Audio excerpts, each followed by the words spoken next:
So hello everyone, welcome back to the new lecture video. आज हम इस lecture में फंक्शन एंड रिकर्जन के बारे में पढ़ेंगे। तो आज हम जानेंगे फंक्शन रिकर्जन क्या होते हैं और उसके कुछ प्रॉब्लम्स देखेंगे कि वो किस टाइप के उसमें क्वेश्चंस होते हैं और उनको समझने की कोशिश करेंगे। सो स्टार्ट करते हैं। सो हम इस चैप्टर में हमारा ऑब्जेक्टिव क्या है पढ़ने का इस चैप्टर का। सो हम पहले जानेंगे कि फंक्शन क्या होते हैं, हमें उसको प्रोग्राम में ज़रूरत क्यों पड़ती है। फिर हम जानेंगे कि उसको कैसे डिफाइन करते हैं, फंक्शन को कैसे हम कॉल करते हैं और कैसे हम बार बार उस फंक्शन को यूज़ करते हैं। हम फिर उसमें पैरामीटर्स जानेंगे, आर्गुमेंट जानेंगे और रिटर्न स्टेटमेंट को जानेंगे कि वो कैसे वर्क करते हैं। फिर हम कन्वर्जन एंड टाइप कोहेरेंशन के बारे में पढ़ेंगे पाइथन के अंदर। फिर हम रिकर्जन के बारे में जानेंगे कि वो कैसे काम करता है। फिर हम बेस केस जानेंगे, फिर हम रिकर्सिव केस जानेंगे, फिर कॉल स्टैक जानेंगे। फिर हम रिकर्जन को कंपेयर करेंगे आइटरेशन के साथ कि दोनों में क्या डिफरेंस होता है। सो स्टार्ट करते हैं। सो पहला आता है वाटर फंक्शंस। तो फंक्शन वो ब्लॉक ऑफ कोड्स होते हैं जो कि कोई एक स्पेसिफिक टास्क को परफॉर्म करते हैं।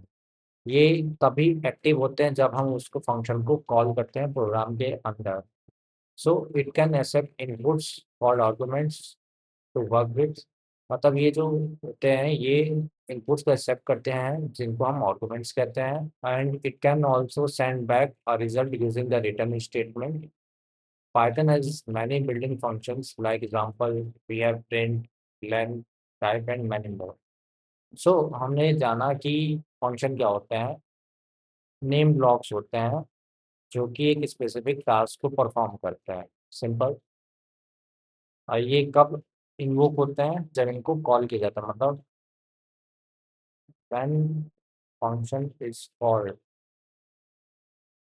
then they will be invoked। ये जो होते हैं ये इनपुट्स को एक्सेप्ट करते हैं और उन इनपुट्स का नाम हम आर्गुमेंट्स रखते हैं। इसको थोड़ा आगे जानेंगे कि आर्गुमेंट्स और पैरामीटर क्या होता है, आगे जानेंगे। सो एक बेसिक सा स्ट्रक्चर देखते हैं। ये क्या है कि एक स्मॉल मशीन आप जानिए जिसमें एक मशीन है। मान लीजिए फंक्शन एक हमारा मशीन है, ठीक है। उसके हमने कोई इनपुट डाला, तो वो इनपुट अंदर गया कोई प्रोडक्ट, बाय सॉरी कोई रॉ प्रोडक्ट गया। फिर वो पूरी तरीके से उस मशीन के अंदर जाएगा, फिर वो अलग अलग चीज़ों में क्लासीफाई होगा, ब्रेक होगा और कुछ नए नए आउटपुट्स मिलेंगे। वैसे ही हमारा फंक्शन है। फंक्शन के हम अंदर हम इनपुट डालते हैं, तो वो फंक्शन के अंदर जो ब्लॉक ऑफ कोड्स लिखा होगा वो उसी के अकॉर्डिंग वर्क करेगा इनपुट। तो हमको एक परफेक्ट आउटपुट देगा। सो आगे बढ़ते हैं। हमको फंक्शन की ज़रूरत क्यों पड़ी।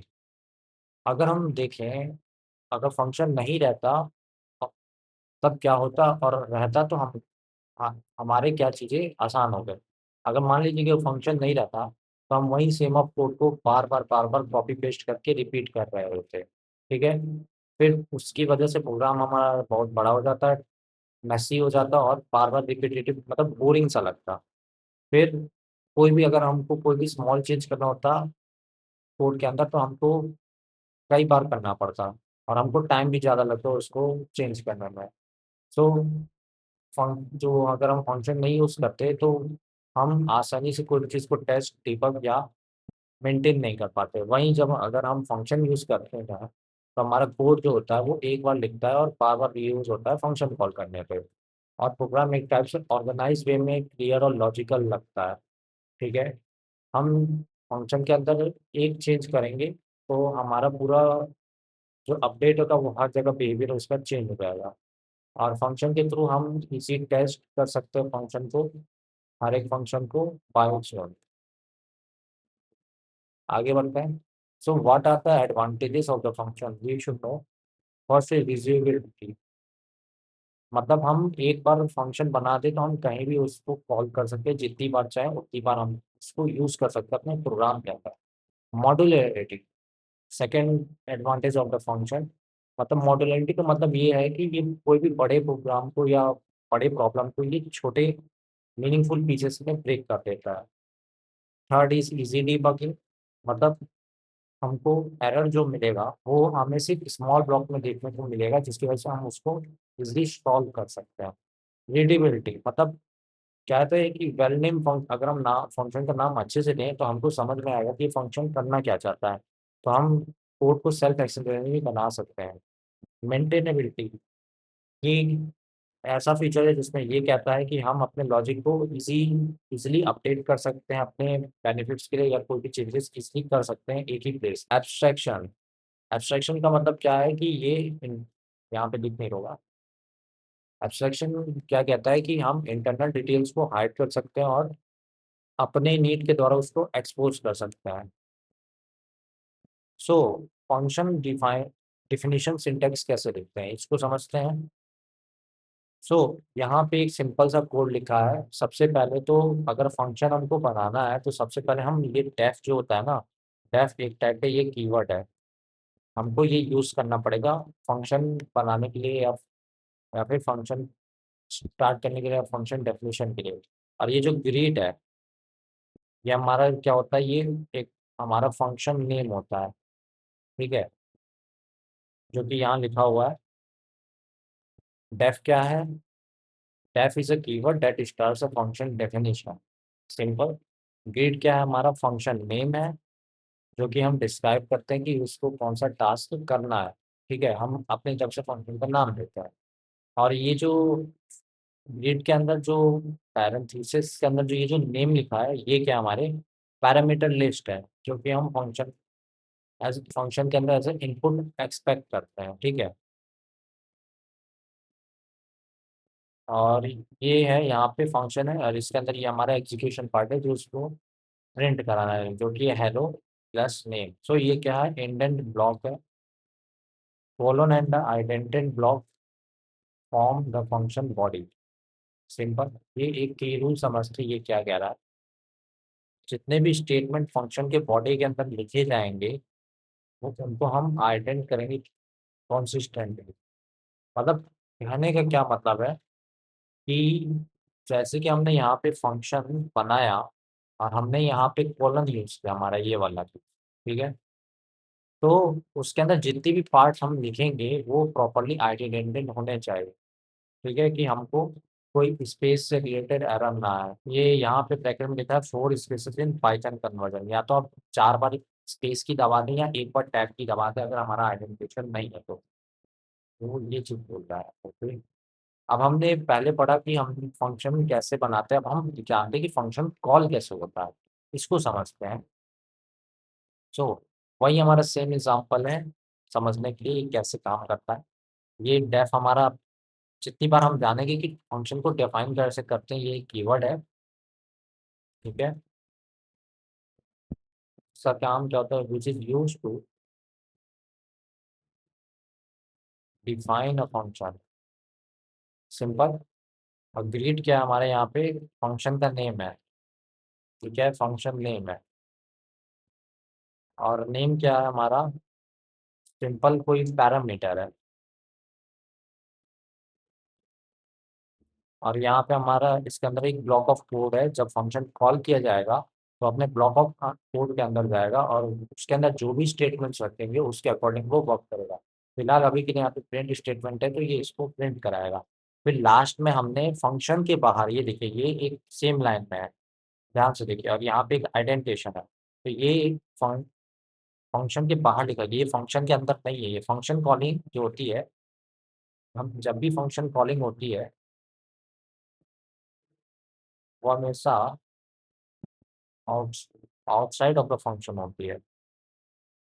हाँ, कभी कभी हम चीज़ें आगे देखेंगे तो उसमें कभी कभी अंदर भी कॉल करते हैं, बट वो जब हम मल्टी फंक्शंस करते हैं, फंक्शन इनसाइड अ फंक्शन, तब वहाँ पे चीज़ें अलग होती हैं, मतलब सेम ही होती हैं। उसके अकॉर्डिंग हम अपने पर्पस के अकॉर्डिंग कभी हम किसी फंक्शन के अंदर दूसरे फंक्शन को कॉल कर रहे हैं, या दूसरे फंक्शन में किसी तीसरे फंक्शन को कॉल कर रहे हैं। अभी के लिए इसमें देखते हैं कि हमारा जो है, जहाँ पे हमने अपना फंक्शन बनाना चालू किया है उसके बाहर हमारा ग्रीड है, तभी वो वर्क करेगा, नहीं तो वहाँ पे एरर आ जाएगा अगर हमने ग्रीड इसको फंक्शन के अंदर रखा। अगर आइडेंटिफिकेशन जो कि अंदर रहा तो यहाँ पे फंक्शन कॉल नहीं होगा और आउटपुट नहीं आएगा, तो इसलिए ये फंक्शन के बाहर रहता है, मतलब फंक्शन के बॉडी के बाहर हम कहना चाहते हैं। सो यहाँ पे ये काम कैसे करता है, ये एक प्रोसीजर है। तो सबसे पहले पाइथन इसको पढ़ता कैसे है? सबसे पहले ये पाइथन जो है, बड़ा चालू आदमी है, वो पहली लाइन को स्किप करेगा, पाइथन इसको नहीं पढ़ेगा, दूसरी लाइन को नहीं देखेगा, सीधा तीसरी लाइन को जाएगा। ठीक है, तो इसने पढ़ा कि ग्रीट रिया। अब ग्रेड एक फंक्शन का नाम है। अब ये ऊपर कहीं ना कोई खोजेगा कि ग्रेड कहाँ पे हमारा है, कुछ है क्या इसके नाम से। तो इसने ऊपर देखा, ये पहले इधर आएगा लास्ट स्टेप पे, फिर ये ऊपर जाएगा, फिर देखेगा कि हाँ ग्रेड नाम का एक हमारा फंक्शन बना हुआ है जिसके अंदर एक पैरामीटर है नेम। सो ये काम कैसे करेगा, पहले तो इसने हमारा कॉल किया, कॉल में क्या किया, greet Riya. So control jumps to a function. जैसे ही ये कॉल करेगा तो जो हमारा कंट्रोल है वो फंक्शन की तरफ जंप कर जाएगा, मतलब ये जो है ये सीधा फंक्शन कॉल पे आ जाएगा, मतलब जंप कर जाएंगे। फिर उसके बाद जब ये जंप करेगा फंक्शन पे, फिर उसके बाद क्या करेगा, बॉडी के अंदर जो उस फंक्शन के लिखा होगा उसको एग्जीक्यूट करेगा, उसका एग्जीक्यूशन करेगा। तो इसके अंदर नेम की जगह पे रिया लिखा हुआ है। सो यहाँ पे क्या करेगा, जब वो एग्जीक्यूशन करेगा तो ये नेम की जगह पे रिप्लेस करके यहाँ पे रिया लिख देगा, सिंपल। सो फिर बॉडी को एग्जीक्यूट करके फिर कॉलर को रिटर्न कर देगा, simple, return to a caller. तो यहाँ पे आउटपुट में हमारा हेलो करके आ जाएगा। इसको समझने का मतलब ये है कि सिंपल में समझे, हमने फंक्शन बनाया। अब फंक्शन कॉल करने के समय जब हम फंक्शन कॉल करते हैं तो वो फंक्शन के बाहर कॉल होता है। हाँ, जब हम मल्टीपल फंक्शन पढ़ेंगे, nested function, function inside a function, वो है रिकर्जन वाला टॉपिक। बट रिकर्जन में क्या होता है, वो अपनी फंक्शन को एक बार बनाया, उसी फंक्शन को बार बार रिपीट कर रहा होगा। ठीक है, नेस्टेड फंक्शन अलग होता है, उसमें क्या होता है, हम दो फंक्शन अलग अलग बनाते हैं डिफरेंट गोल के लिए। ठीक है, बट हम रिकर्जन का कॉन्सेप्ट से देखें तो वो फंक्शन इनसाइड फंक्शन, मतलब फंक्शन के अंदर ही अपने ही खुद के फंक्शन को कॉल कर रहा है। तो ये जो गेट है हमारे, ये बाहर है फंक्शन के। तो सबसे पहले जो हमारा पाइथन का इंटरप्रेटर या जो कहें कंपाइलर है, वो सबसे पहले इधर आएगा जहाँ पे हमारा फंक्शन कॉल हुआ है। वहाँ देखेगा क्या पैरामीटर्स पास हुए हैं, क्या वैल्यूज पास हुए हैं। फिर उसके बाद वो फंक्शन को बुलाएगा, जंप करेगा फंक्शन पे सीधा कि फंक्शन के अंदर ब्लॉक ऑफ कोड्स क्या लिखे हुआ है। तो ये फंक्शन पे जंप कर जाएगा जहाँ पे हमारा फंक्शन बना है, फिर उसके अंदर जो ब्लॉक ऑफ कोड्स होंगे या बॉडी उसके अंदर जो भी उसके बॉडी में ब्लॉक हो उसको वो एग्जीक्यूट करेगा, सिंपल है। ठीक है, अभी आगे एग्जाम्पल्स और देखेंगे। देखिए एग्जाम्पल आ गया ना, हमने एग्जाम्पल आ गए, एग्जाम्पल से समझते हैं। सब्ट्रैक्ट टू नंबर, हमको दो नंबर को सब्ट्रैक्ट करना है by assigning value, by function assign to a variable. मतलब हमको एक वेरिएबल असाइन करना होगा फंक्शन के अंदर, बात करता हूँ, मतलब फंक्शन के थ्रू ही हमको दो नंबर्स को सब्ट्रैक्ट करना है।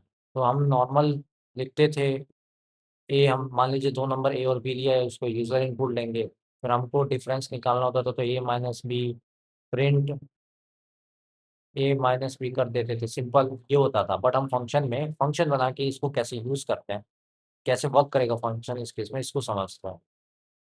तो इसको मैं छोटा कर देता हूँ, आते हैं अब अपना इधर वाले का भी, सॉरी। सो हमको डिफरेंस निकालना है, ठीक है। तो सबसे पहले हमने फंक्शन बनाया, पहले हमने फंक्शन कीवर्ड लिखा डेफ, जो कि फंक्शन डेफिनेशन है। फिर हमने डिफरेंस नाम का एक फंक्शन का नाम बनाया, क्योंकि हमारा क्वेश्चन कह रहा है कि दो नंबर को सब्ट्रैक्ट करना है, तो हमने फंक्शन का नाम डिफ रख दिया। उसके अंदर हमने एक्स वाई क्या किए, एज अ दो पैरामीटर्स पास किए। ठीक है, फिर अगली लाइन में हमने क्या लिखा, रिटर्न एक्स माइनस वाई, इसको समझेंगे। फिर हमने यहाँ पे ए और बी की एक वैल्यू दी जो कि है 20 और 10। ऑपरेशन क्या रहा हमारा, डिफरेंस। ठीक है, sorry, operation is equal to diff, जो कि डिफरेंस है, मतलब फंक्शन का नाम है। ठीक है, प्रिंट ऑपरेशन ए कॉमा बी। सो ये काम कैसे करें, हम चाहते तो यहाँ पे डायरेक्ट लिख सकते थे, वैसे ठीक है, वैसे वेरिएबल बना के ऑपरेशन इज इक्वल टू डिफ, फिर ऑपरेशन ए कॉमा बी। सो इसको समझते हैं ये कैसे वर्क करेगा। तो पाइथन सबसे पहले इन दोनों को नहीं पढ़ने वाला, सबसे पहले ये देखेगा हाँ ए की वैल्यू एक 20 असाइन हुई है, अब भी एक वेरिएबल बना है जिसमें एक वैल्यू 10 असाइन हुई है, मतलब 10 है उसकी वैल्यू। सो एक उस वो देखेगा कि ऑपरेशन एक टाइप का वेरिएबल बना है जिसके अंदर डिफ लिखा हुआ है। ठीक है, अब ये कहेगा कि ये डिफ क्या चीज़ है, अगर आपने ऊपर डिफाइन नहीं किया तो यहाँ तुरंत ये एरर फेंक देगा। तो फिर इसमें समझिए प्रिंट में क्या है। प्रिंट ऑपरेशन मैं शॉर्ट में लिख रहा हूँ, ए कॉमा बी, और यहाँ पे हमारा ब्लॉक ऑफ कोड है, मतलब फंक्शन लिखा हुआ है, डेफ डिफ एक्स कॉमा वाई। ओके, यहाँ पे मैं शॉर्ट में लिखा रिटर्न एक्स माइनस वाई। तो इसको समझते हैं। तो सबसे पहले हमने वैल्यू लगाया, ए की वैल्यू 20, बी की वैल्यू 10। हमने ऑपरेशन दिया डिफ, मतलब फंक्शन का नाम दिया। सो ऑपरेशन ए कॉमा बी, अब ये देखिए कैसे जाएगा। ठीक है, हमारा जो ऑपरेशन है वो डिफ है, मतलब यहाँ पे हमने फंक्शन का नाम लिख दिया, मतलब हम फंक्शन कॉल कर रहे हैं। तो यहाँ पे हमने प्रिंट स्टेटमेंट में देखा कि ऑपरेशन के अंदर ए कॉमा बी वैल्यू पास की गई है। ठीक है, तो ये जो डिफ होगा, जहाँ पे एक्स कॉम जो हमारा ऊपर डिफ एक्स कॉमा वाई है, और यहाँ पे हमारा ऑपरेशन में वैल्यू पास किया गया ए कॉमा बी, और ऑपरेशन का क्या नाम था, हमारा फंक्शन का नाम था। सो डिफ के अंदर हमारा ए कॉमा बी गया, और ये देखिए एक्स की वैल्यू ए हो जाएगी और वाई की वैल्यू बी हो जाएगी। समझे? ठीक है, तो फिर जैसे ही ये वैल्यू यहाँ से पिक करेगा, हाँ एक्स की वैल्यू यहाँ पे 20 हो गई, बी की वैल्यू 10 हो गई। सो इसके अंदर जो रिटर्न स्टेटमेंट लिखा है, रिटर्न, रिटर्न क्या करेगा, रिटर्न में एक्स कॉमा वाई। देखिए रिटर्न को हम समझेंगे अभी आगे जाके, क्योंकि रिटर्न का मैंने अलग से उसमें रखा हुआ है पीपीटी, वहाँ समझेंगे रिटर्न वर्क कैसे करता है। बस मैं ये सब मैं ये यहाँ पे बेसिकली मैं समझा देता हूँ कि रिटर्न क्या करता है, वो डेटा को सेंड करता है कहाँ पे, जहाँ पे फंक्शन कॉल हो रहा है, मतलब जिस तरीके से फंक्शन कॉल हो रहा है वहाँ पे डेटा को सेंड करता है ऑपरेशन कराने के लिए, एंड प्रोग्राम को सिंपली टर्मिनेट करता है। ठीक है, और अगर इसके अंदर रिटर्न कुछ भी नहीं लिखा तो वो एम्प्टी एज अ रिटर्न में देता है। ठीक है, सो यहाँ रिटर्न में क्या लिखा है, एक्स माइनस वाई, तो यहाँ पे एक्स माइनस वाई की वैल्यू जाएगी जो कि 20 माइनस वाई, आउटपुट में यहाँ पे हमारा 10 प्रिंट करेगा। मतलब कुल मिला के यहाँ पे सीधा सीधा समझे मामला, हम पाइथन सबसे पहले इन दोनों को पढ़ेगा, इन दो लाइन को, फिर इसको पढ़ेगा। अब यहाँ पे देखा कि यहाँ पे क्या है, फंक्शन का नाम हमने असाइन किया है किसी और नाम से, तो ये जो है ये डिफ, ये जो पाइथन है ना बौखला जाएगा, सोचेगा कि भाई साहब ये डिफ बना कहाँ है। ठीक है, फिर देखो, फिर हमने इसका नया नाम दिया एज ऑपरेशन दिया है। ठीक है, प्रिंट ऑपरेशन ए कॉमा बी, तब उसने देखा कि इसके अंदर ए कॉमा बी वैल्यू पास की गई है। तो ये ए की वैल्यू 20 और बी की वैल्यू 10, तो ये वैल्यू को लेके एज अ रेफरेंस, क्योंकि यहाँ पे डिफ के अंदर एक्स कॉमा वाई है हमारा, और यहाँ पे हमारा हमने क्या वैल्यू पास कराई, ए कॉमा बी, तो ये एक्स की वैल्यू ए लेगा और वाई की वैल्यू बी लेगा, और ए की वैल्यू हमारी 10 सॉरी 20 थी और बी की वैल्यू 10 थी। तो कुल मिला के वो इनडायरेक्टली एक्स की वैल्यू 20 ले रहा है और वाई की वैल्यू डायरेक्ट ये 10 ले रहा है, ये समझने का फंडा है। और यहाँ पे क्या है कि रिटर्न एक्स माइनस वाई, मतलब रिटर्न का काम है प्रोग्राम को टर्मिनेट कराना, और क्या कहते हैं इनपुट को लेना, सेंड करना हमारे मेन फंक्शन की तरफ ऑपरेशंस कराने के लिए। तो यहाँ पे हमारा डिफरेंस निकल जाएगा, सिंपल।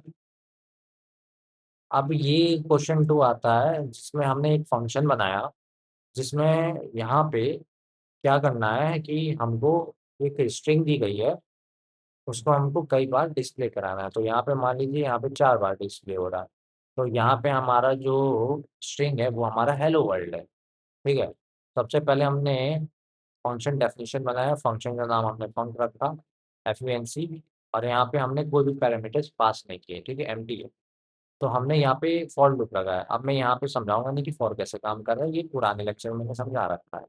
सो यहाँ पे आई की रेंज क्या है, 4 है, मतलब मैं ये कितनी बार प्रिंट प्रिंट करेगा, 0 1 2 3, मतलब ये n-1 तक वर्क करने वाला है, इतना मत समझ लीजिए। ठीक है, और इसमें आइट्रेशन ऑटोमेटिक होता है।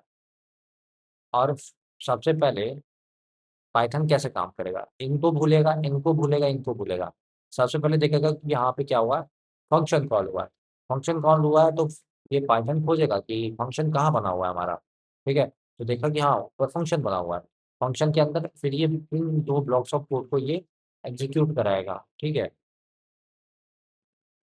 तो इसमें क्या लिखा हुआ है, for I in range, sorry ये आई है, इन रेंज 4 क्या कराना है? प्रिंट समथिंग दिस, ठीक है। तो ये जैसे ही फंक्शन कॉल हुआ, तो फंक्शन के बॉडी के अंदर जितना भी कुछ लिखा होगा वो उसको एग्जीक्यूट कराएगा। जो भी ऑपरेशन होगा उसको फॉलो करके एग्जीक्यूट करेगा प्रोग्राम को। तो ये जो प्रिंट स्टेटमेंट है, आई की वैल्यू 0 होगी तो एक बार प्रिंट कराएगा, आई की वैल्यू 1 होगी फिर से एक और बड़ा प्रिंट कराएगा, आई की वैल्यू 2 होगी फिर एक और बड़ा प्रिंट कराएगा, आई की वैल्यू 3 होगी फिर एक बार प्रिंट कराएगा, चार। और चौथा उसकी एंड वैल्यू है नहीं जाएगा, ठीक 4 बार ऐसे प्रिंट करा दो। देखो, सिंपल कहना है कि अगर आपने फंक्शन बनाया है और फंक्शन कॉल किया है, तो वो वर्क करेगा। और जो फंक्शन का आपने अंदर बॉडी बनाया है, मतलब जो स्ट्रक्चर है उसके अंदर का, जो आप क्या कहते हैं, ब्लॉक ऑफ कोड, अगर वो सही होगा तो हमारा फंक्शन प्रॉपर वर्क करेगा और हमारा टाइम भी बचेगा। Now move to the question number 3। अब इसमें क्या है कि फंक्शन में किस टाइप के एरर जनरेट होते हैं, पहले वो जानना जरूरी है। वो जानेंगे तभी हमको पता चलेगा कि फंक्शन एग्जैक्टली काम कैसे करता है, मतलब क्या उसके थोड़े से रूल्स होते हैं। सो यहाँ पे हमने एक फंक्शन फिर से कीवर्ड लिया, फंक एक टाइप का फंक्शन है जिसमें हमने ये देखने की बात है कि इसमें हमने आई कॉमा जे दो पैरामीटर्स रखे हैं। सॉरी, पैरामीटर्स में भी शायद।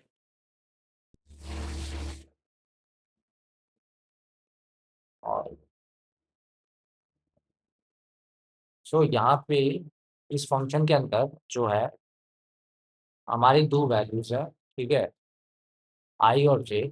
और हमने हेलो वर्ल्ड प्रिंट कराया, ये तो स्ट्रिंग है, ठीक है, आई कॉमा जे। और हमने फंक्शन के अंदर 5 पास किया। देखिए यहाँ पे एरर कैसे जनरेट होगा। हमने यहाँ पे फंक्शन के अंदर हमने दो आर्गुमेंट्स लिए, ठीक है, बट हम फंक्शन कॉलिंग के समय, कॉलिंग टाइम पर हमने क्या किया, हमने एक ही आर्गुमेंट या कहें तो एक पैरामीटर पास करा है, एक आर्गुमेंट पास करा है, जिसकी वजह से ये एरर जनरेट करेगा। अगर हमने यहाँ पे दो आर्गुमेंट दिए हैं तो हमको यहाँ पे दो, क्या कहते हैं, हमको यहाँ पे दो वैल्यूज पास करानी पड़ेंगी, मतलब देनी पड़ेंगी, दो वैल्यूज देनी पड़ेंगी। मतलब जितने आर्गुमेंट होंगे उतनी वैल्यूज होंगी, तो हमको कोई प्रॉब्लम नहीं है। वही मान लीजिए अगर हमने आर्गुमेंट बढ़िया दे दिया है और वैल्यूज कम दी है उसके कंपेरिजन, तो हमारा जनरेट एरर आएगा जो कि होगा टाइप एरर। तो यहाँ पे लिख के आएगा कि function takes exactly two arguments, but हमारा क्या दिया हुआ है, एक ही दिया हुआ है। अब देखते हैं अब क्या होता है कि हमने फंक्शन के अंदर एक ही आर्गुमेंट दिया, ठीक है, बट जब हम फंक्शन कॉलिंग के वक्त देख रहे हैं हमने यहाँ पे दो वैल्यूज उसको दे दी, मतलब मोर देन वन आर्गुमेंट की वैल्यू देख रहे हैं। मतलब अगर एक आर्गुमेंट है तो एक वैल्यू पास होगी, दो आर्गुमेंट है तो दो वैल्यू चाहिए। अगर कोई भी ऊपर नीचे होता है तो हमारा क्या होता है ना, यहाँ पे एरर जनरेट हो जाता है सिंपली। तो यहाँ पे हमने क्या कहते हैं, तो we have given more values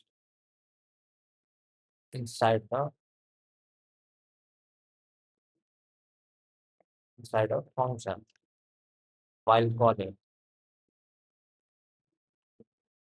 simple, मतलब हम कुल मिला के कहने का मतलब है जितने आर्गुमेंट होंगे उतनी वैल्यूज देंगे, अगर कोई भी ऊपर नीचे होता है तो हमारा एरर जनरेट कर देगा, ठीक है। अब देखते हैं, अब यहाँ पे देखते हैं ये एग्जाम्पल 5 क्या कहना चाह रहा है। कुछ फंक्शन कॉल के रूल्स हैं ये exactly. Parameters and argument names में डिफर, मतलब हमारे पैरामीटर और आर्गुमेंट के नेम डिफर कर सकते हैं, ठीक है। देखिए, मैं एक चीज़ बताना भूल गया, सॉरी। यहाँ पे इसको आर्गुमेंट नहीं कहते हैं, ये हमारे दो पैरामीटर्स कहलाते हैं। इसको थोड़ा सा सही कर लेते हैं, क्योंकि ये दो पैरामीटर्स होते हैं और ये हमारा आर्गुमेंट होता है। यहाँ पे ये आर्गुमेंट नहीं है, माय मिस्टेक, थोड़ा सा एरर हो जाता है। ये हमारा पैरामीटर है जो कि फंक्शन के अंदर दिया जाता है।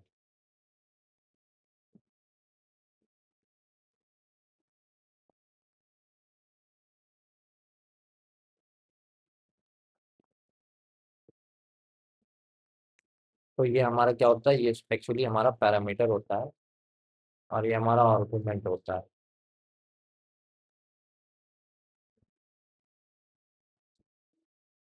पैरामीटर क्या होता है, हम फंक्शन के अंदर इसको देखते हैं वैल्यूज, ठीक है, फंक्शन डेफिनेशन के अंदर।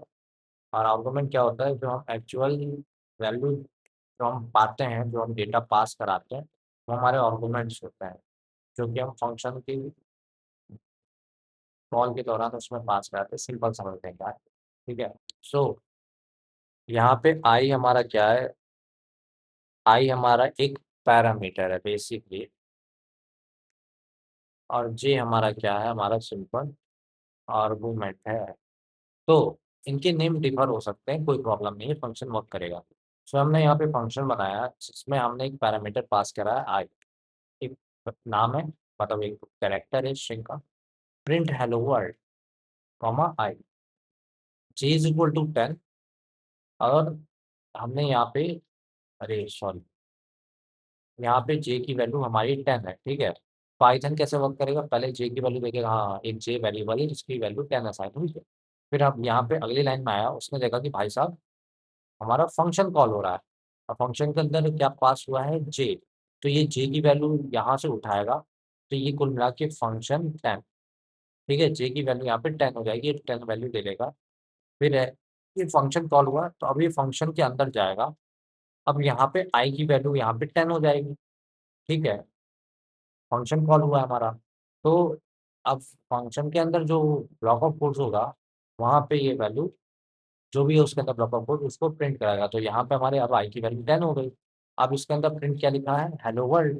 ये सिंपल अपना जो है hello world, sorry, hello world, और यहाँ पे 10 प्रिंट करा देगा ऐसा, और खाता हूँ। सो अगर मान लें डेटा टाइप हमारे मिसमैच हो जाए बिटवीन आर्गुमेंट्स एंड यूसेज, तो इसको समझते हैं।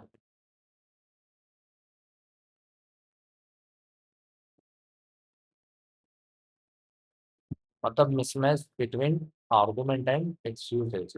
तो हमने सबसे पहले डेफिनेशन बनाया, ठीक है, जिसमें हमने नाम रखा उसका फंक्शन, और हमारा आई यहाँ पे एक पैरामीटर है, ठीक है। और हम इसके अंदर ब्लॉक ऑफ कोड क्या लिखें कि हेलो वर्ल्ड प्रिंट कराना है, जिसमें हमारा प्लस आई लिखा हुआ है, ऐसे करके फंक्शन के अंदर हमने यहाँ पे देखो ये क्या है, हमारा फंक्शन कॉल है, ठीक है। यहाँ पे हमारा फंक्शन कॉल हुआ है जिसमें आई की वैल्यू हमारी 5 है। बट आप देखिए यहाँ पे हमारा एरर आएगा कॉन्कैटिनेशन का। यहाँ पे क्या, हमारा ये स्ट्रिंग है और ये हमारा इंटीजर है।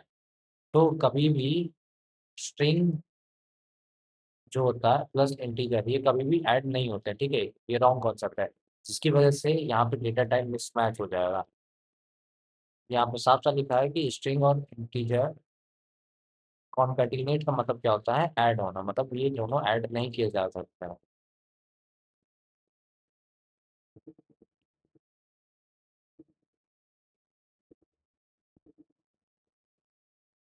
नेक्स्ट एग्जाम्पल क्या कहता है कि हम अपने एक्सप्रेशन को एज एन आर्गुमेंट कैसे पास कराएं, ठीक है।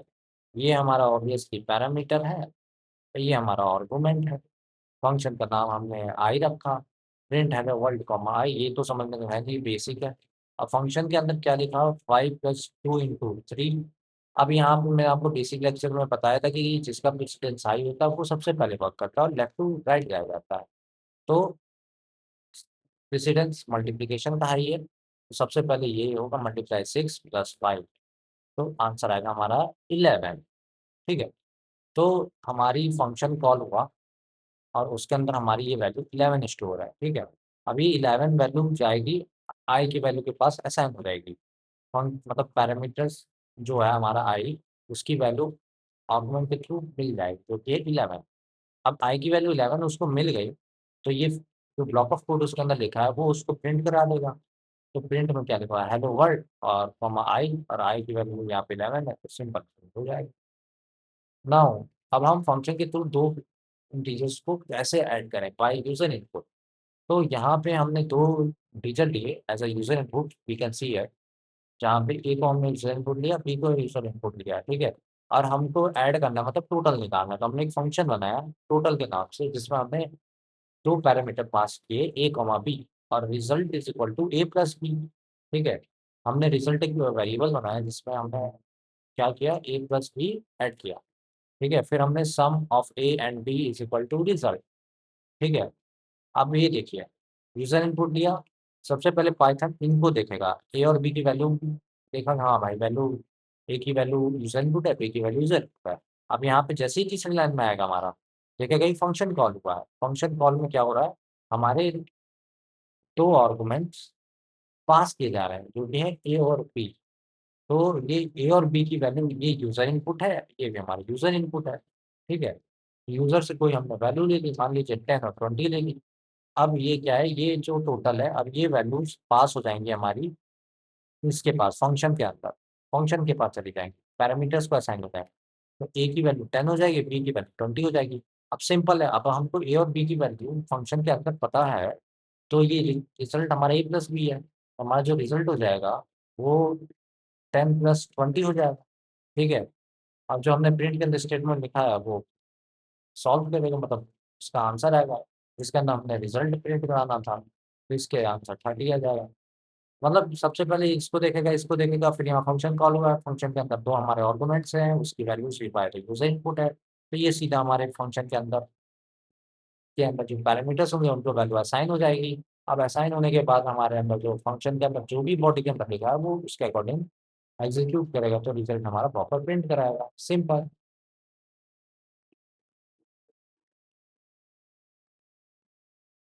नाउ नेक्स्ट एग्जांपल क्या कहता है, हमको फंक्शन को रीडिफाइन करना है प्रोग्राम के अंदर। सो यहाँ पे हमारा ये कॉन्सेप्ट है, इसमें थोड़ा सा हमने मॉड्यूल का यूज़ किया है। तो हमने यहाँ पे एक मॉड्यूल मैच कर दिया है, इम्पोर्ट डेट एंड टाइम। अब हमको यहाँ पे डेट और टाइम शो करना है, तो हमने इम्पोर्ट डेट एंड टाइम किया। हमने यहाँ पे एक फंक्शन बनाया है शो मैसेज के नाम का, जिसके अंदर हमने एक पैरामीटर पास कराया है MSV, प्रिंट मैसेज। ठीक है। अब ये हमारा काम हो गया, मतलब फंक्शन बनाया, फंक्शन का बॉडी लिख दिया। अब हमने क्या किया, यहाँ पे फंक्शन कॉल किया शो मैसेज हेलो। सो जितनी बार हमारा फंक्शन कॉल होगा उसी के अकॉर्डिंग ये वर्क करेगा। सो यहाँ पे फिर हमने एक और वही सेम फंक्शन बनाया डेफ शो मैसेज, और इसमें भी हमने वही same argument, sorry same parameter pass कराया। ठीक है। नाउ अब हमने यहाँ पे जो है, एक हमने यहाँ पे नाउ एक नाम का वेरिएबल बनाया जिसके अंदर ना हमने लिखा date time dot date time dot now. तो जो करंट टाइम हमारा चल रहा होगा, जो हमारे सिस्टम के अकॉर्डिंग है, तो उसको वहाँ से फैच कर देगा। फिर वहाँ पे क्या करेगा, प्रिंट मैसेज। तो यहाँ पे मैसेज को ये प्रिंट करेगा, फिर प्रिंट स्ट्रिंग नाउ। ठीक है। अभी ये देखते हैं कि ये वर्क कैसे करेगा, फिर show message current date and time. अब इसका वर्किंग प्रोसीजर देखते हैं।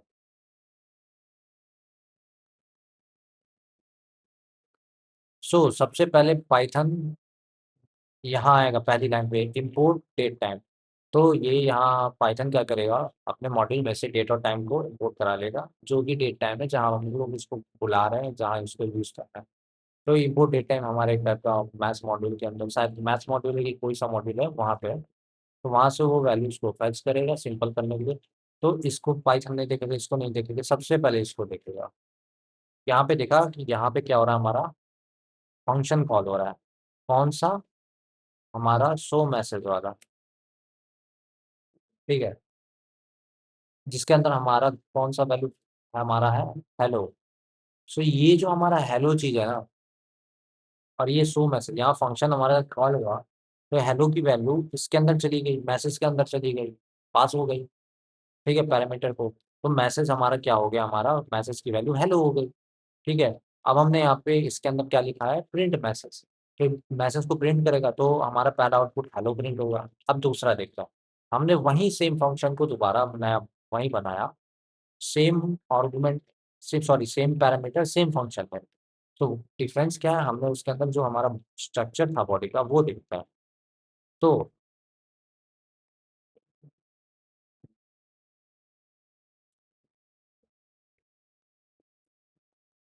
इसके अंदर क्या होगा, अब पाइथन ना इसको पढ़ेगा, इस ब्लॉक ऑफ कोड इसको नहीं पढ़ेगा फंक्शन को, तो इसके अंदर के ब्लॉक ऑफ कोड को भी नहीं पूछेगा। तो सबसे पहले इसने यहाँ गया, इसमें फंक्शन कॉल हुआ शो मैसेज के नाम से, ठीक है। अब ये पाइथन सोचेगा कि हम ऊपर वाले पे जम जाए कि इस पे वाले पे, ठीक है। तो पाइथन क्या देखेगा कि ये इसके ज़्यादा बगल में है, तो ये इसके अकॉर्डिंग वर्क करेगा। सो इसके अंदर क्या लिखा है, current date and time is colon something. तो ये तो अपना सिंपल प्रिंट कर देगा। अब ये कैसे आएगा आउटपुट, इसको समझते हैं, ठीक है। सो ये जैसे ही फंक्शन कॉल हुआ शो मैसेज के नाम से, तो इसमें ये गया, ठीक है।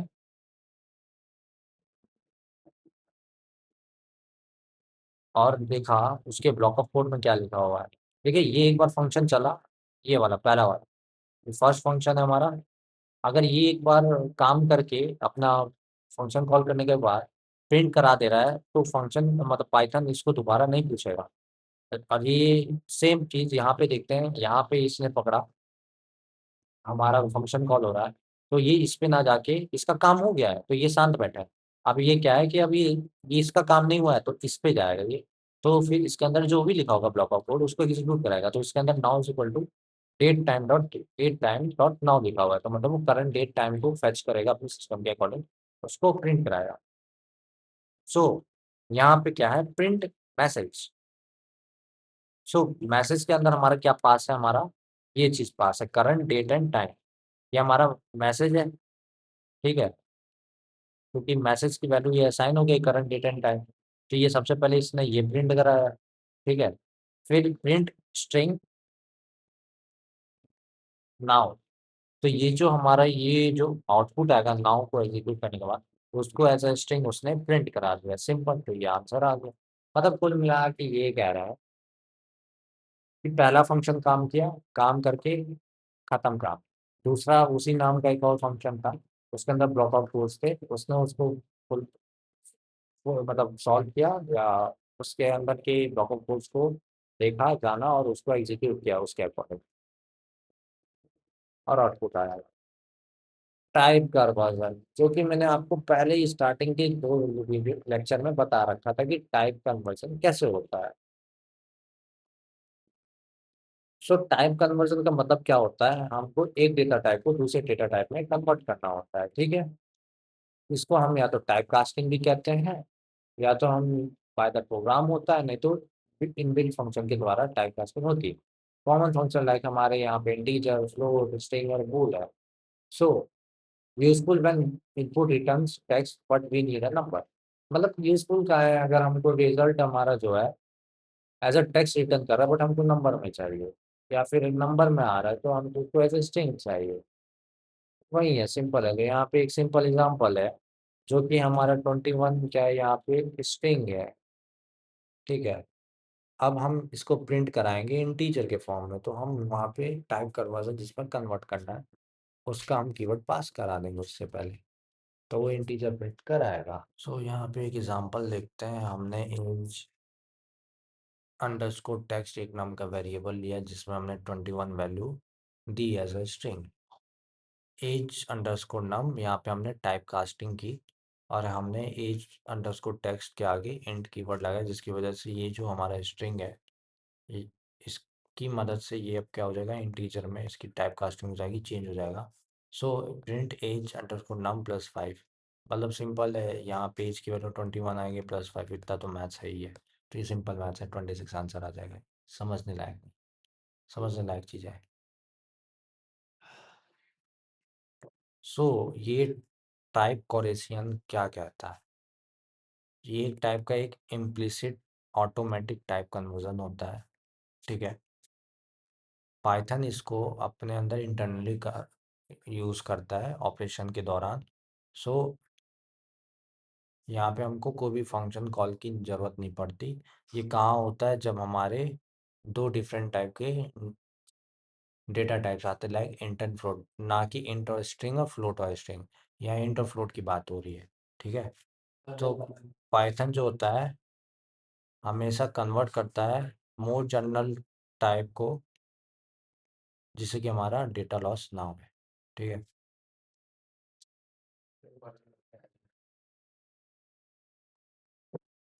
यहाँ पे एक प्रोग्राम देखते हैं जिसमें हमने एक लिखा है, यहाँ पे एक वेरिएबल है जो कि रिजल्ट, उसके अंदर हमने 5 के हमारी इंट वैल्यू है और 2.5 के हमारी फ्लोट वैल्यू है।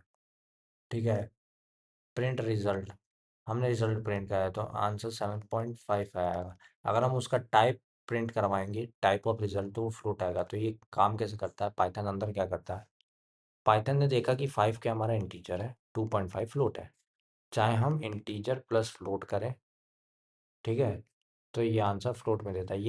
ये इंटरनली इंटीजर को इसने फ्लोट वैल्यू में चेंज किया, फिर इसको पकड़ के ऐड कर दिया, सिंपल। इसलिए हमारा आउटपुट फ्लोट वैल्यू आई और उसका टाइप भी फ्लोट ही आया।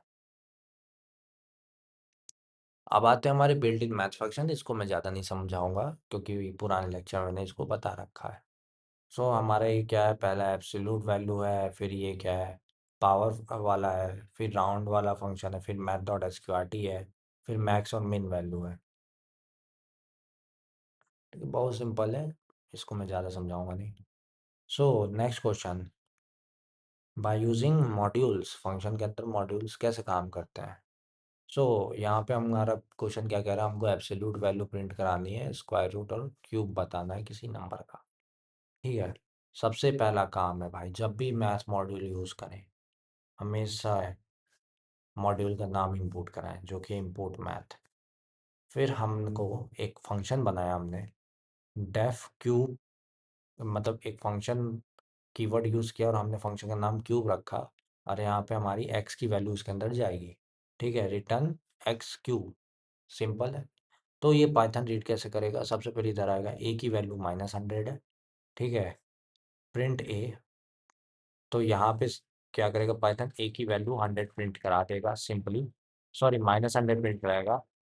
और ए इक्वल टू एब्सोल्यूट ऑफ ए, मतलब एब्सोल्यूट ऑफ ए का क्या काम है, नेगेटिव को ये पॉजिटिव में चेंज कर देता है। ठीक है, तो अब ए की वैल्यू -100 से 100 हो गई। अब क्या होगा, स्क्वायर रूट हमको निकालना है ए का।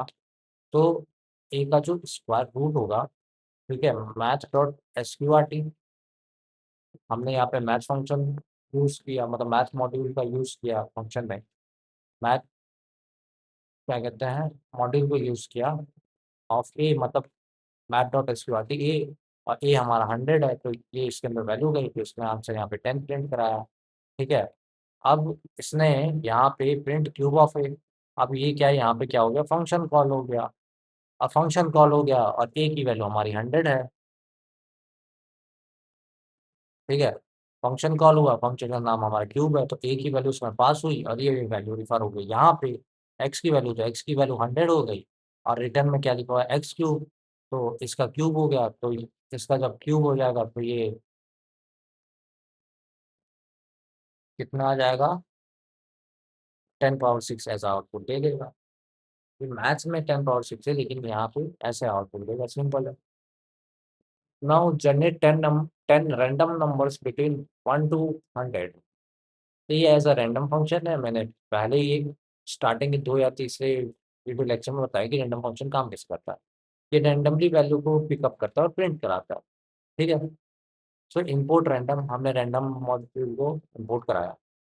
For I in range 10, value is equal to random dot rand 1, 100, हमारी रेंज क्या हो गई, 1 से 100 के बीच में हो गई रैंडम वैल्यूज। तो कोई भी 10 नंबर को प्रिंट कराएगा जिसमें उसकी जो रेंज होगी 1 से 100 के बीच में होगी, तो ये वैल्यूज को प्रिंट कराएगा। तो यहाँ पे रैंडम वैल्यूज को 1 से 100 के अंदर प्रिंट कराएगा, सिर्फ 10 वैल्यूज को प्रिंट कराएगा, ये कोड ये कह रहा है।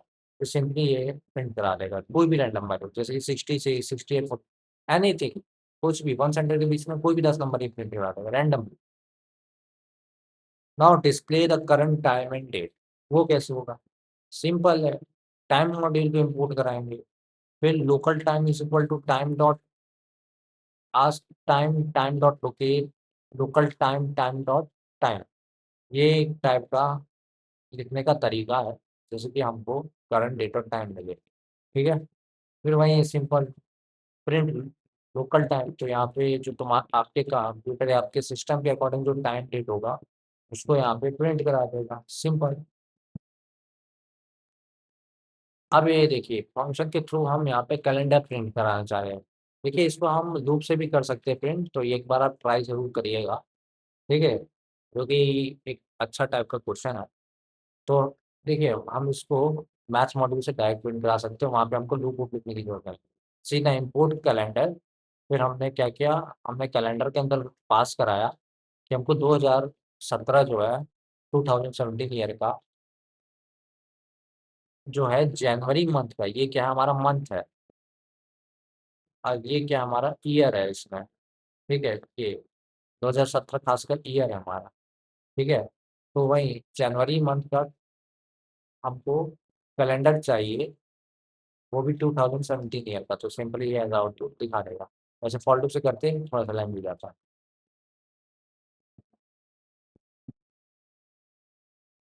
सो नेक्स्ट टॉपिक आता है कि हम यूजर डिफाइंड फंक्शन कैसे बनाते हैं। सिंपल है, यूजर डिफाइंड फंक्शन कौन बनाएगा, यूजर से बनाएंगे अपने टास्क के लिए। ठीक है, तो हमने उसका नाम अपनी इजी वे में लिख दिया जिस हिसाब से उसका टास्क करना था। लाइक अगर हमको एरिया निकालना है रेक्टेंगल का चाहे किसी का, तो हमने एरिया नाम रख दिया फंक्शन का, या कुछ और नाम रख दिया, ए नाम रख दिया, कैलकुलेट एरिया रख दिया, कुछ भी नाम रख सकते हैं। ठीक है, अब ये नहीं कि ऐसा रख दे कि एरर आ जाए। अब use a clear descriptive verb based name like calculate underscore area, हमको इसके अकॉर्डिंग नेम लेना है। फिर give it a single well defined responsibility, इसको वेल डिफाइंड या रिस्पॉन्सिबिलिटी जो भी है, test it independently before using it elsewhere, पहले टेस्ट कर लें कहीं और यूज करने की जगह। ठीक है, सो गुड फंक्शन चेकलिस्ट क्या होना चाहिए। एक सिंपल चेकलिस्ट है, इसको समझना चाहिए कि ये कौन जॉब करेगा और ये अच्छे से जॉब करना चाहिए। Has descriptive name that reads like an action, मतलब एक इसका एक पर्टिकुलर यूनिक टाइप का नेम होना चाहिए जो कि एक टाइप का एक्शन को परफॉर्म करे। User parameters instead of hard coded values, मतलब यूजर्स मतलब हम पैरामीटर्स का यूज कर रहे हैं इंस्टेड ऑफ हार्ड कोड, मतलब टफ कोड की जगह वैल्यूज के लिए हम सिंपल पैरामीटर्स यूज कर रहे हैं। फिर क्या है, रिजल्ट को रिटर्न कराएगा instead of only printing, is short enough to read in one glance, मतलब छोटा होना चाहिए कि हम एक बार में उसको पढ़ लें। तो एक छोटा सा एग्जाम्पल है, और बाकी के जो हम एग्जाम्पल ऊपर के सॉल्व करके आ रहे हैं इसी का एक वही मान लीजिए एज एग्जाम्पल कल सारे। यहाँ पे हमने फंक्शन कीवर्ड लिया डेफ, फिर हमने फंक्शन का नाम कैलकुलेट एरिया, फिर उसके अंदर हमारे पैरामीटर्स थे हमारे लेंथ एंड वेट, और लेंथ इंटू वेट हो गया, और ये एरिया कैलकुलेट एरिया 5,3। यहाँ पे फंक्शन कॉल हो गया, सिंपल इजी समझने का। देखिए मैं स्टार्टिंग में पैरामीटर आर्गुमेंट पहले ही बता दिया हूँ, दोबारा बता देता हूँ। यहाँ पे हमारा ये क्या है, हमारा ये फंक्शन डिफाइनिंग कीवर्ड है। ये एक टाइप का कीवर्ड होता है जो कि फंक्शन को डेफिनेशन के लिए यूज होता है। ये हमारा सिंपल फंक्शन नेम होता है, इसको जितनी बार समझे जितनी बार याद कर सके याद करें। और ये जो इसके अंदर पास किया जाता है वो हमारे क्या होते हैं, वो हमारे पैरामीटर्स होते हैं। ठीक है, और फंक्शन कॉलिंग के बाद जो वैल्यूज इसके अंदर दी जाती है वो आर्गुमेंट्स होते हैं।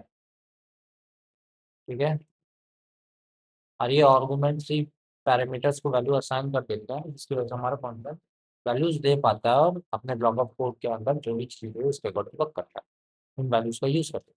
सो पैरामीटर्स क्या होते हैं, parameters are the variable listed inside the function definition, मतलब ऐसे वेरिएबल जो कि फंक्शंस के अंदर हो।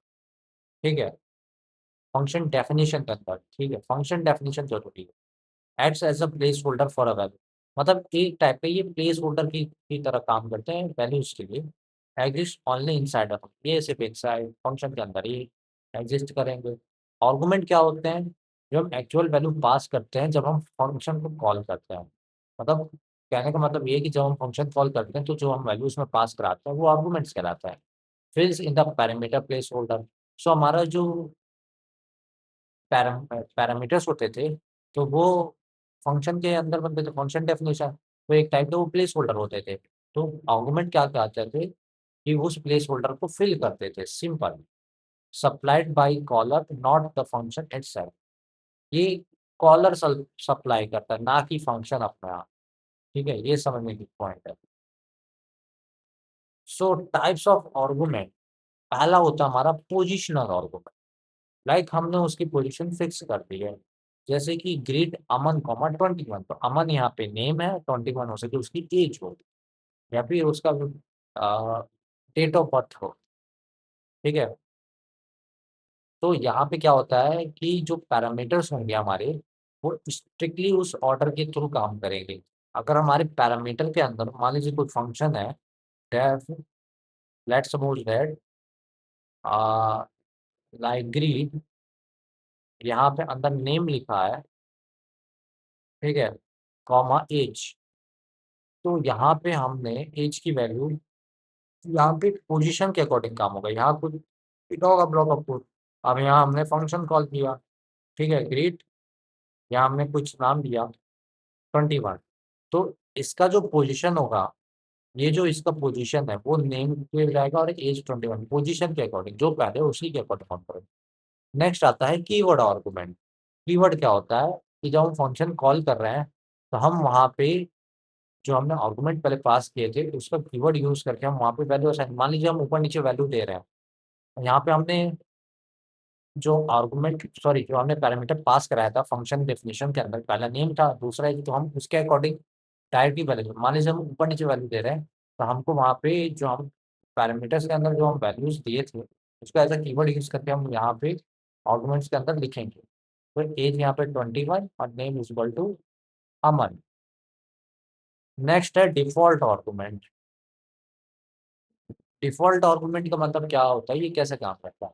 सिंपल, जो हमने डेफिनेशन बनाया, फंक्शन डेफिनेशन या फंक्शन जो बनाया हमने, उसके अंदर जो आर्गुमेंट्स हैं हमारे फंक्शन डेफिनेशन के अंदर, तो उसके अंदर अगर कोई वैल्यू डिफॉल्ट वैल्यू उसकी दे दे जो कि फिक्स वैल्यू, जैसे कि यहाँ पे इज इक्वल टू 18 है, तो हमारे डिफॉल्ट आर्गुमेंट कहलाता है। सिंपल, अगर हम फंक्शन कॉल करते हैं, अगर हम फंक्शन में उसको नहीं लेते हैं, एज की वैल्यू कोई नहीं नहीं लेते हैं, तो ऐसा वो डिफॉल्ट वैल्यू उठाता है, पिकअप करता है, जो कि ठीक है।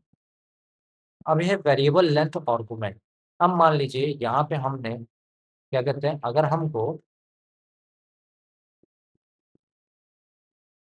एक्स्ट्रा वैल्यूज और डालनी है, मतलब मोर देन वन आर्गुमेंट पास करवाना है, तो हम यहाँ पे एस्टिक यूज करते हैं और आर्गुमेंट का नाम लेते हैं, जिसकी वजह से हम यूज करते हैं उसको।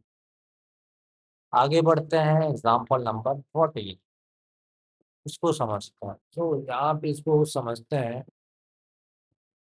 Keyword argument order does not matter, जहाँ पे ऑर्डर मैटर ही नहीं करता है। देखिए, ये फंक्शन बना है डिस्प्ले नाम का, जिसके अंदर हमारा पहला पैरामीटर str स्ट्रिंग है, इंडेक्स है और फ्लोट वाइज। सो यहाँ पे हमने जब फंक्शन कॉल किया डिस्प्ले फंक्शन के नाम से, तो यहाँ पे हमने फ्लोट, यहाँ पे देखिए, यहाँ पे एक सीक्वेंस है, और फंक्शन कॉल के बाद ये सीक्वेंस में नहीं, मतलब आगे पीछे वैल्यूज दी गई है, तो हमने एज अ कीवर्ड उनको यूज किया, जैसे कि फ्लोट वाई की वैल्यू हमने असाइन कर दी कि कुछ है, स्ट्रिंग की वैल्यू हमने कुछ हेलो दे दिया, int x की वैल्यू 1 2 3 4। तो वो अब क्या समझेगा पाइथन कि फ्लोट वाई जो है उसकी वैल्यू ये है, तो ये यहाँ से इसको उठा लेगा, और स्ट्रिंग इसको ऐसे उठा लेगा, और इंडेक्स को ऐसे ले लेगा, और जो उसके अंदर लिखा होगा वैल्यू उसको पास करा देगा। ब्लॉक ऑफ, तो सिंपल है। लेट्स मूव आगे। सो कीवर्ड आर्गुमेंट पास यूजिंग वेरिएबल। अभी वेरिएबल के थ्रू कीवर्ड कैसे पास होते हैं? कीवर्ड आर्गुमेंट, पहले फंक्शन बनाया, उसके अंदर ब्लॉक ऑफ कोड्स है जो कि है सिंपल प्रिंट स्टेटमेंट, तो पाइथन यहाँ से पढ़ना चालू करेगा।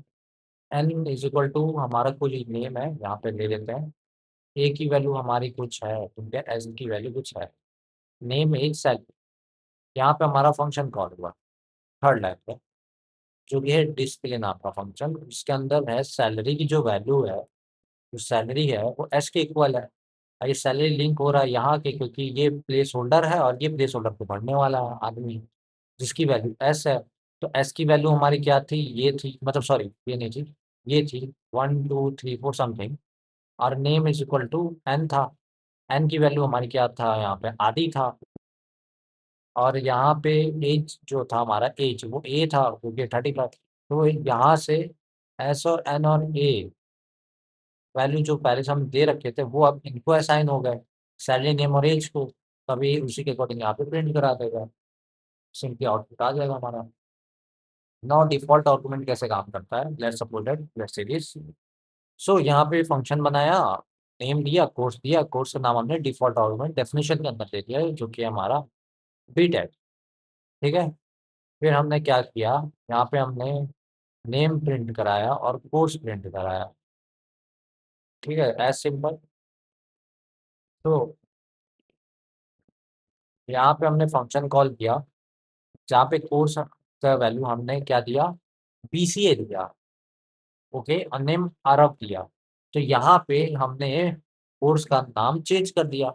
सो नाम चेंज करने से यहाँ पे जो डिफॉल्ट वैल्यू है हमारा बीटेक, तो वो उसको ना कंसिडर करके इसको लेगा। ठीक है, तो यहाँ पे अरब और बीसीए फिट कर दिया। अब मान लीजिए हमने दोबारा फंक्शन को कॉल किया, वहाँ पे सिर्फ नेम पास करा यार, कोई कोर्स नहीं, कुछ नहीं, तो वो बाय डिफॉल्ट कोर्स क्या लेगा, बीटेक लेगा। यहाँ पे डिफॉल्ट वैल्यू ऐसा बीटेक ही देने वाला है। अब क्वेश्चन नंबर 17 फंक्शन आर्गुमेंट का ही है। Invalid order of default argument, मतलब जब ऑर्डर ऊपर नीचे हो तो क्या प्रॉब्लम आ सकती है। सो फंक्शन बनाया, फंक्शन डेफिनेशन के अंदर हमने नेम, कोर्स और मार्क्स ऐसे करके दिया, और कोर्स हमारा क्या है यहाँ बीटेक है। प्रिंट क्या करा है, नेम, कोर्स, मार्क्स। ठीक है, अब ये एरर कैसे खाएगा।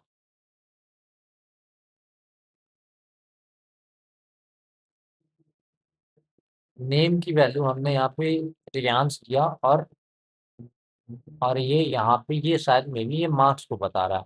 यहाँ पे कैसे ये एरर खाएगा कि देखिए प्लेस होल्डर की तरह समझिए, नेम जो है वो इसको ले लिया यहाँ से। ठीक है, अगर हम यहाँ पे ये भी नहीं देते तो ये ऑटोमेटिकली ये पाइथन समझता है कि नेम की वैल्यू ये है, डायरेक्टली लिंक करता।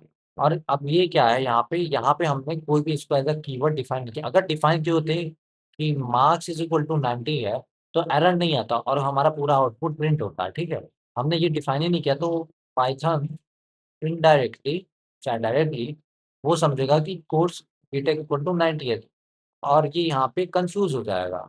और यहाँ पे फिर यही है कि तीन पैरामीटर पास किए हैं और दो और लेना है।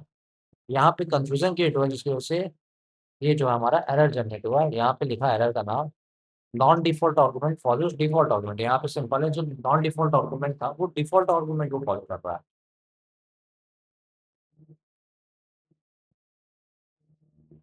अब ये एस्टिक आर्गुमेंट इसका समझते हैं। ठीक है, हमने फंक्शन बनाया name comma asterisk favourite underscore subject. ठीक है, ये हमने दूसरा पैरामीटर लिया। अब हमने यहाँ पे प्रिंट क्या करा है, इसमें name likes to read for subject in favourite subject print subject. Let's understand this. यहाँ पे फंक्शन कॉल किए 3 बार। तो यहाँ पे बाय डिफॉल्ट नेम हमारा Gauransh, favourite subject mathematics and Android program. तो यहाँ पे फेवरेट सब्जेक्ट हमारे दो है। सो यहाँ पे फंक्शन कॉल हुआ तो फंक्शन में नेम की वैल्यू अब क्या हो गई, गोरांश हो गई। ठीक है, और जो हमारे फेवरेट सब्जेक्ट्स हैं, ठीक है, यहाँ पे ये जो एस्ट्रिक करके लिखा हुआ है, एस्ट्रिक आर्गुमेंट्स, इसका मतलब ये है कि अगर हम एक बार पास करा दें तो हम कितने बार चाहें आर्गुमेंट्स की वैल्यूज को मतलब ले सकते हैं फंक्शन कॉलिंग के दौरान। तो यहाँ पे हमने मैथमेटिक्स और प्रोग्रामिंग वैल्यूज। तो यहाँ पे पहले नेम प्रिंट करा देगा, फिर लाइक्स टू रीड समथिंग, फिर सब्जेक्ट को प्रिंट कराएगा फॉर टू प्लेस करके। तो ये तो सिंपल है। सो यहाँ पे सब्जेक्ट एन फेवरेट सब्जेक्ट, तो सब्जेक्ट जो होंगे फेवरेट सब्जेक्ट के अंदर, तो फेवरेट सब्जेक्ट हमने यहाँ पे पास करा मैथमेटिक्स एंड एंड्रॉइड प्रोग्राम। तो इन दोनों को लेके यहाँ पे ये प्रिंट कर देगा। सेम वैसे ही यहाँ पे नेम रीचा हो जाएगा। ठीक है, like to read C data structure design analysis of algo. तो ये कई सारे सब्जेक्ट्स हैं जो कि फेवरेट सब्जेक्ट्स के अंदर आ गए। तो ये इसको एज एज आउटपुट दिखाएगा। फिर फिश लाइक स्टोरी, यहाँ पे हमने और कुछ सब्जेक्ट दिया ही नहीं, तो वो सिंपली कुछ भी नहीं दिखाएगा उसके बाद। Now how we can use a return statement. So इसे जानते हैं रिटर्न स्टेटमेंट काम कैसे करता है। सो रिटर्न क्या करता है, वैल्यू को सेंड करता है कहाँ पर, जहाँ पे हमारा फंक्शन को कॉल हुआ है, ठीक है। It immediately ends the function execution, मतलब एक बार फंक्शन कॉल हुआ, उसमें उसने वैल्यू उसको पास करा है रिटर्न के थ्रू, तो एक बार जब काम हो जाता है तो फंक्शन को वो टर्मिनेट कर देता है, मतलब फंक्शन इमीडिएटली एग्जीक्यूशन एंड कर देता है, मतलब आगे काम नहीं करता है। सो जिस फंक्शन के अंदर कोई भी रिटर्न स्टेटमेंट नहीं होता है तो वहाँ पे बाय डिफ़ॉल्ट नन प्रिंट होता है, ठीक है। अगर हमने कोई भी रिटर्न स्टेटमेंट दिया और वहाँ पे वैल्यू कुछ नहीं दी तो वहाँ पे अगर नन प्रिंट आउट कहलाता है। A function can return multiple values as a tuple. So जो रिटर्न जो होता है ना हमारा, वो मल्टीपल वैल्यूज को क्या करता है, प्रिंट कराता है या रिटर्न कराता है टपल के फॉर्म में, ठीक है। सो रिटर्न और प्रिंट में एक्चुअली क्या डिफरेंस, देखिए देखने में लग रहा है कि रिटर्न और प्रिंट दोनों एक ही काम करते हैं, कि भाई साहब प्रिंट कराना है, ठीक है। तो बट इनमें डिफरेंस है, ठीक है। अब डिफरेंस क्या है ये समझिए कि रिटर्न क्या करता है, जब कॉलर कॉल करता है तो वैल्यू उसको वो देता है रिटर्न, ठीक है। और दूसरा ये है रिटर्न का खासियत कि ये वैल्यू को स्टोर करता है या उसको रिड्यूस करता है या फिर पास ऑन करता है। वहीं प्रिंट हमारा क्या कराता है, सिर्फ वैल्यूज को स्क्रीन पे डिस्प्ले कराता है। अगर हमारा वैल्यू लॉस्ट हो जाता है तो हम उसको दोबारा यूज़ नहीं कर सकते, बट रिटर्न के केस में हम यूज़ कर सकते हैं, क्योंकि एक प्लस पॉइंट है। तो ये दो इम्पोर्टेंट पॉइंट जो डिफरेंस है उसको आप लर्न करिए, क्योंकि जानना चाहिए, क्योंकि ये पूछता है हमारे वाइवा क्वेश्चंस में होता है। नाउ अब ये एक अगला सवाल है जिसमें नो रिटर्न स्टेटमेंट हम यूज़ करेंगे, जिसमें हमारा आउटपुट इम्प्लिसिट ना आए, ठीक है, कोई भी रिटर्न स्टेटमेंट नहीं किया। सो हमने एक फंक्शन बनाया जिसका नाम है डिस्प्ले एज अ स्ट्रिंग, ठीक है। उसमें पैरामीटर का नाम हमने स्ट्रिंग रखा, फिर print string X is equal to display hello world, यहाँ पे फंक्शन को हमें दूसरे वेरिएबल में बना के स्टोर कराया, प्रिंट एक्स, वहीं फंक्शन कॉल होगा, ठीक है। प्रिंट एक्स में सबसे पहले एक्स की जो वैल्यू थी हेलो वर्ल्ड, जो कि डिस्प्ले के फंक्शन जो है हमारा, तो यहाँ पे कॉल देखिए प्रिंट एक्स क्या है, तो यहाँ पे फंक्शन कॉल हुआ डिस्प्ले के नाम से, और उसके अंदर हेलो वर्ल्ड स्टोर था, तो स्ट्रिंग की वैल्यू हेलो वर्ल्ड हो जाएगी, तो स्ट्रिंग को प्रिंट करा देगा हेलो वर्ल्ड। अब हमने कोई भी रिटर्न स्टेटमेंट नहीं दिया है तो साथ में वो नम भी प्रिंट कराएगा। फिर हमने फिर से प्रिंट कराया, अब फिर से फंक्शन कॉल हुआ, अब उसके अंदर हेलो अगेन दूसरा स्ट्रिंग, मतलब वही स्ट्रिंग वेरिएबल है बट उसका नाम दूसरा आ गया, उसके अंदर कुछ और स्टोर है तो हेलो अगेन, फिर वो प्रिंट करा देगा, फिर से एक नंबर रहेगा, मतलब ये रिटर्न स्टेटमेंट अगर हमने रिटर्न स्टेटमेंट नहीं दिया तो वो बाय डिफॉल्ट नन प्रिंट करा देगा। इस कोड से हमने ये समझा। Now returning a computed value to the caller, अब कॉलर ने कॉल किया तो अब ये इसने कैलकुलेशन करके आंसर दिया, वैल्यू को पास करके। सो फंक्शन हमने सिंपल वही बनाया क्यूब के नाम से, और रिटर्न में लिखाया हमने एक्स क्यूब, सिंपल है। नंबर हमने ऐसे यूजर इनपुट नहीं, हमने खुद से नंबर इक्वल टू 10 दे दिया, आप यूजर इनपुट देना चाहे तो लेंगे। सो यहाँ पे रिजल्ट नाम का एक वेरिएबल स्टोर कराया, जिसके अंदर हमने उसका अंदर क्या लिखा, हमने वहाँ पे हमने फंक्शन का नाम लेके नम को डाला। तो जब हम प्रिंट कराएंगे रिजल्ट, तो रिजल्ट क्या हमारा क्यूब नम है, ठीक है। तो यहाँ पे क्या हो गया, हमारा फंक्शन कॉल हो गया, और जब फंक्शन कॉल हुआ तो उसके अंदर क्या पैरामीटर था, नम था हमारा, और नम की वैल्यू हमारी 10 थी। तो अब ये नम की वैल्यू ये उठा के ये इधर ले लेगा, ठीक है, इधर चल जाएगा एक्स के पास, तो एक्स की वैल्यू यहाँ 10 हो जाएगी, और रिटर्न क्या कराएगा एक्स क्यूब, ठीक है। तो यहाँ पे 10 का क्यूब प्रिंट करा देगा जो भी होता है ठाकुर, ठीक है, सिंपल। आगे देखते हैं ये फ्लो ऑफ कंट्रोल में कैसे काम करता है रिटर्न स्टेटमेंट।